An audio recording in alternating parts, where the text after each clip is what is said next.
ആദ്യമായിട്ടാണ് ഒരു R-റേറ്റഡ് cinema 1 billion cross ചെയ്യുന്നത്. ഷോൺ ലീവ് സംവിധാനം ചെയ്ത് കഴിഞ്ഞ ജൂലൈ 26 പുറത്തിറങ്ങിയ മാർവൽ സിനിമാറ്റിക് യൂണിവേഴ്സിൽ പെടുന്ന ഒരു സിനിമയാണ് ഡെഡ്പൂൾ ആൻഡ് വൂൾവറിൻ എന്ന ചിത്രം. മാർവലിൻ്റെ ഒരു കംബാക്കും കൂടെയാണെന്ന് തന്നെ പറയേണ്ടിയിരിക്കുന്നു. പിന്നെ 20th സെഞ്ച്വറി ഫോക്സിന് ട്രിബ്യൂട്ട് കൊടുത്തൊരു സിനിമ, വലിയ ക്യാമിയോസ് കൊണ്ട് മിന്നിച്ച് തിയേറ്റർ ബ്ലാസ്റ്റാക്കിയ ഒരു സിനിമ, വളരെയധികം പ്രത്യേകത നിറഞ്ഞ ഒരു സിനിമ കൂടെയാണ്. പിന്നെ ഹ്യൂ ജാക്ക്മാൻ്റെ പെർഫോമൻസും ബോഡി ബിൽഡിങ്ങും എല്ലാം കൊണ്ട് മികച്ചിരിക്കുന്ന ഒരു തിയേറ്റർ ബ്ലാസ്റ്റ് സംഭവം തന്നെ പറയേണ്ടിയിരിക്കുന്നു. ഡെഡ്പൂളിൻ്റെ 1 മാൻ ഷോ, അങ്ങനെ ഒരുപാട് പ്രത്യേകതയുള്ള ഒരു സിനിമ കൂടെയാണ്.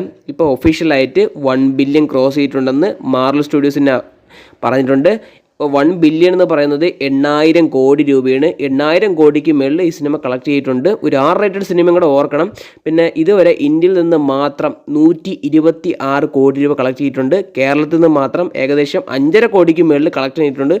വലിയ ബ്ലോക്ക് ബസ്റ്ററിലാണ് സിനിമ നീങ്ങിക്കൊണ്ടിരിക്കുന്നത്.